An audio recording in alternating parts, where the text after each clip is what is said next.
interested in investing in flex industrial? Look, if you've looked around and you like industrial, this is one of the hottest asset classes.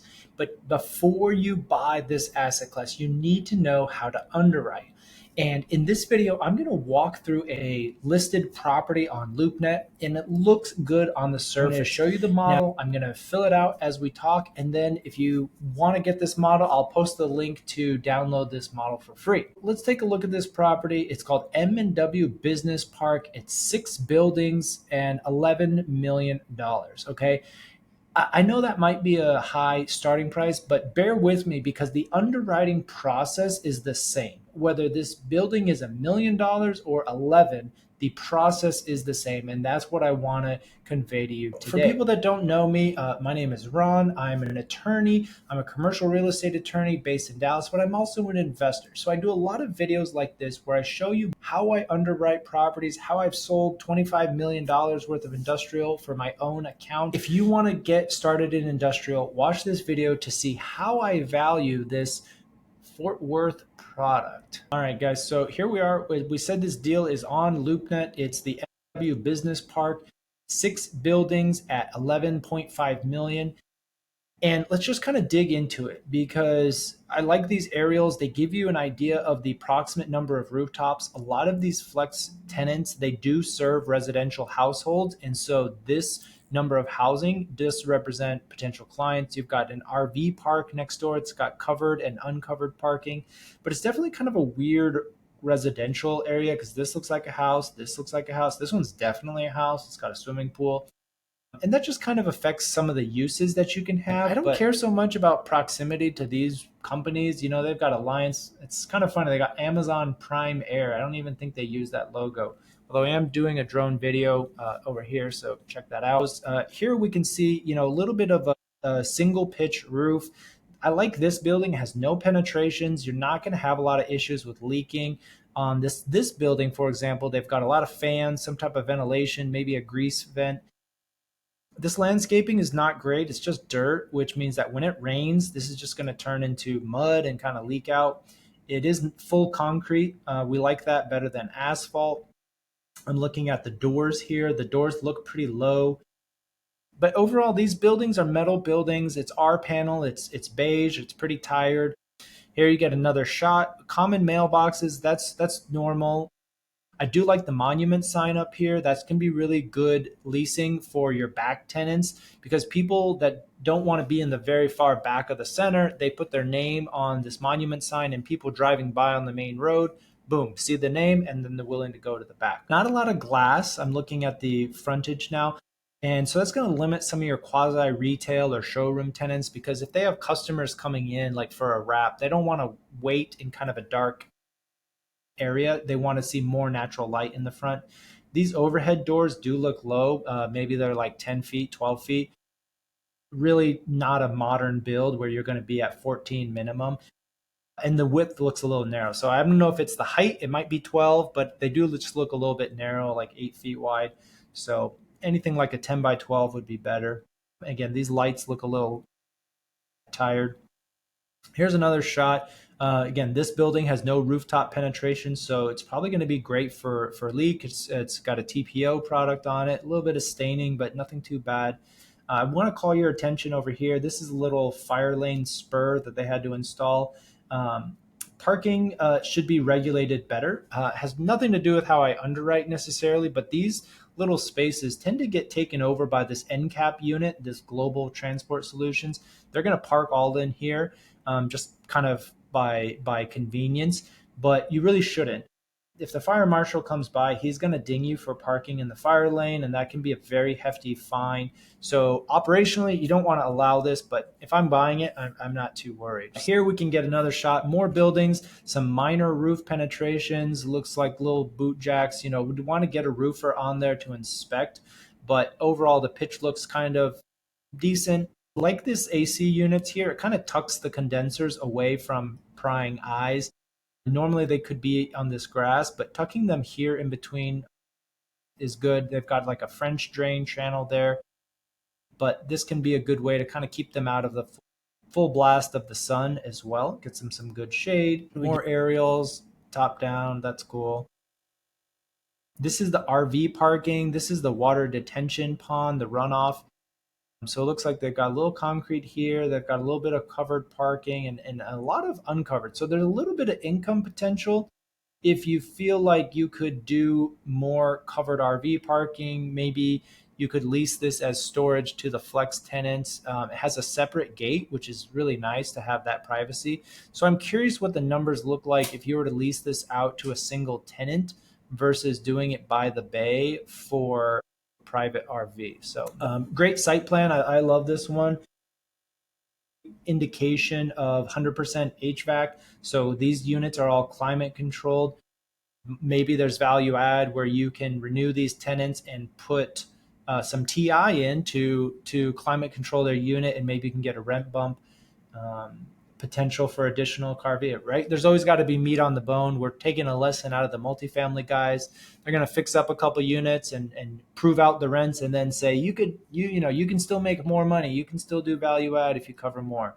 Common strategy. Let's get into some of the numbers. 64,000 square feet, multi-tenant small bay, 34 income producing RV parking spaces, 10% offerage. Good. We like that low coverage. 90% warehouse, obviously. Ideal 23. I don't know if that's ideal. Sometimes that might be too big for this kind of area. 2,300 square feet might be too large. You might want to push that all the way down to 1,500 square feet. Sometimes I've seen 1,000 square feet. If your rents are really high, 1,000 square feet can really get it done. What else are we looking at? 7 acres in place cap rate of 7.4. Not terrible going in cap rate. Ty, I mean, I applaud you. I really think you're pushing this for some debt buyers. They could maybe get IO for the year one. And with rent bumps, in place rent bumps coming up to a 10 is attractive. Now, the hardest part is going to be looking at our model and whether we can bill back for property management, or if that's going to eat into NOI. A lot of these types of sellers, I don't know if this guy does, they'll self-manage. And if they self-manage either with their own employees or some other company, they have lower than third-party management expenses. And so that's what changes your NOIs. 7.4 with or without property management, that's a huge delta if that's built. Construction 2018, we like it. That's new. Walt under 14, you're going to have some leasing turnover. You're going to have some vacancy.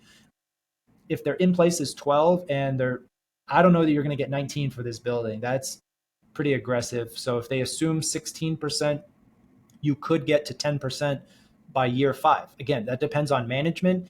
And I'm going to underwrite what looks like TI and leasing commissions. What I like about this, they're putting a lot of these numbers out there and they're not hiding it.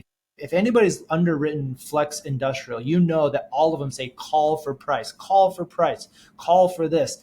And I hate that. I mean, I think that your numbers are your numbers. Stand behind them, and if they're a buyer, then you'll be able to do it. But a lot of these brokers just say call for price. They don't put the cap rate. They tease you and they make you do more work. So here's the breakdowns of the buildings. Pretty good split up. If I was building it, I wouldn't disagree with this type of breakdown. So I want to skim through this offering memorandum really quickly, and then I'm going to tie into the model a little bit more because we've seen a lot of this information already from the LoopNet listing. This is an interesting little nugget. 6,800 square feet is leased by the seller. So if you look at their rent roll, you're going to see the seller on some space. I'm guessing that he is subleasing it to people that don't have credit, that don't want to sign a longer term lease. But this is a little bit of a bait and switch. 10%, that's over 10%. And so this is really a 90% lease because I would just assume that those subtenants are going to bail when you put any kind of pricing pressure on them, or they might be month to month. So seller is really holding back 10% to himself. Loading doors, there we go. Okay, I don't know which building numbers I was looking at, but exactly 10 by 10 for some of those small ones and 10 by 12 for a couple of other ones. So I don't know which ones I was looking at, but that kind of confirms my suspicion. These are small doors, not ideal, not great. So let's see what else we've got here. Tenant profiles. Again, this is a very nice rent roll. We've got almost every tenant on here. Must be the sellers. He's got various units. Oh, I'm surprised they're not contiguous, but he's just trying to get to that 100% leased rate. And again, that they stagger all their leases here. A lot of these are flat rents. So you're really relying on signing new leases to get any kind of NOI. I mean, none. Wow, this is not great. So here you have actual operating statements. I would do is add back, what is this automobile expense? I think that's a seller charge, really doesn't need to be back in there. Where's management fee of 24,000? RV management, that seems high. That's 10% of the RV rental gross rent. I mean, it looks like they're charging back almost everything, right? So if they're at 350 and they're at 359, that's very little slippage. They're actually making money. That's not slippage, that's positive. So they got reimbursed 359,000 and they only billed 350. How this can happen is that some bills will be a flat fee and then the landlord will bill a tenant a flat fee, say like $200 for trash, but then they're only paying $190 for trash that month. And those are fine. Those are sometimes in the lease that just says trash will be reimbursed at $200. And they don't have language that favors the tenant that says tenant will be billed the lesser of the actual trash invoice or $200.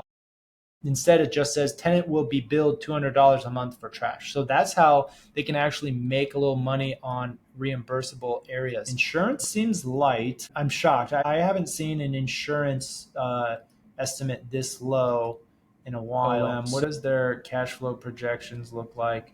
I think this vacancy allowance is too short. So now they have some loss. Now they're only recovering 360 off of 374. So there is some slippage on that one. Management fee, is that still 3%? Let's see. Now I don't know why the management fee went up 47,407. That's closer to 5.5%. So I'm not sure why the percentage fee went up. Real estate taxes are not going to stay the same. They are going to take a huge bump. Not even whatever this kind of bump is, 5% bump. I think these taxes are very low. I don't know what this automobile expense is, so I'd want to dig into that if that's a necessary expense. Legal, you always got to have lawyers every now and then. I'm surprised they're able to bill that back so much. Marketing, I'd be curious what they're spending on marketing that isn't covered by their leasing brokers, or if they do leasing in-house. Underwriting assumptions, 3%, 0 square foot, but that's not really true because they have those master lease spaces. If they're underwriting 16, I think 16 maybe on the full HVAC, but that may not be what is coming up. Lease comps at 19, but see this lease comp is very, very nice. I don't know if you guys can see this. I'm going to zoom in. This has awnings. This has, much more glass. It has windows, possibly a mezzanine space up here. Much taller doors. These are 14 doors on a 20-foot. I mean, this is a very nice product in a nicer area. And they're mostly leased, but I think you're getting a completely different user for a brand new building with these types of awnings, glass. You're getting quasi retail people here. Same for this one. Look at Country View in Roanoke. It's got awnings. It's got masonry. This is not a metal facade like our product. And this is newer. I mean, this is literally new construction compared to 5-6 year old dented metal. And again, this has glass. This has windows for their upstairs mezzanine office. Nicer product. And then again, let's look at Bobcat Corners. I would suspect this is a newer build. It's got much taller clear heights, which leads to more user options. And then it's got this full masonry facade. It's got a little bit of glass, not like a 3-panel like this one, but it's got some lights in the door for more natural light. And you're just getting a much nicer product that I think you maybe can underwrite 16, but probably closer to 14. Again, this one might be a good comp in place. They're fully leased, so only one. Urban Garage, this place is crazy. I think they're trying to sell this one for over $350 a foot. So this building was listed for sale. It is not a contractor garage. I really don't care about 17 a foot. This is for high-end luxury cars. Let's try to pop over to the model and let's see if we can underwrite what we think equity investor returns would be. What did I say? 2021 purchase price 11.1. Class, I won't call it C, I'll call it B. Condition is good. Number of buildings 6. One's land area is 7 acres. 7.02 times, right? I think that was right. Oh, total land area is 21 acres. Okay, 64,800. That's right. Industrial, Tarrant. All right. This all looks good. 12 to 14. That's fine. Inflation. I've got to be careful for. So they have a 5.5% management fee. No capex or none of these. General vacancy. Let's see what. Again, I think a 10% vacancy would be fine. Okay. 5-year hold period. That sounds fine. Again, we won't put a sponsor act fee. This is just if you're underwriting it for yourself. Yes, lender. I think 7 is more reasonable. Let's do a 20-year amortization. You can push that to 70%. It's been there. So 8 million on a loan, compounding monthly, debt acquisition, closing costs. I think 1% closing costs is going to be conservative. So let's get into the underwriting. Consider restriping. So I'm over here in terms of some costs, contingency, maybe freshen up the landscaping, not a whole lot. Let's look at the output of this model. So we've put in all of our assumptions. We've taken the data just from the OM, and with our debt assumptions, we can look at those again. 7% fixed 5 years, 20-year amortization, loan amount of 8.4 million. Let's look at the investor returns, because after a 5-year hold period with a little bit of rent growth, and even with an aggressive 7 exit cap, we lose $75,000. This is not profitable. I would say it's close enough to probably be within the margin of error, but that's not making a ton of money. And so this is kind of that first gut check that I would look at this to see 3.5 million in equity. We look at these distributions after closing, 3.5 million contributed, and then we get 3.48 back. At the end of the day, that's not a great deal to break even or to lose a little bit of money. And so this is, again, if you remember, we were relying on their entry asking price. So what I would say is typically this might be a all cash deal where you're not having to service debt, or you reduce the purchase price until you get a return that you want. So let's do that quick little exit, and let's say we're aggressive. Let's say we knock off $1 million. So we're at 10,500,000, and let's see what this does for the return. Now we actually have a decent return. So we're getting a 6% to the LP and a 1.3 equity multiple. That's the difference of about 10% on pricing. You could easily close this transaction for 10 million. And it just shows if you really want to make an offer that you like, 9.5 gives you a strong return, a 13% LP return on your equity, 1.8 equity multiple. Those are really good returns. I think a lot of investors would be happy for that. So this is a great example of a deal that doesn't quite work if you're a debt buyer at their listed advertised price. However, if you're an all cash buyer, maybe it makes sense. If you can offer 9 million, maybe you want to strike at 9.5, you absolutely cannot exceed 10. You've got to make that offer, write it up, send it in, and the worst that the seller can do is counter with 10.5, maybe 10.9, something like that. So smash that like button if you're still watching and you found this useful. Otherwise, we'll see you next time.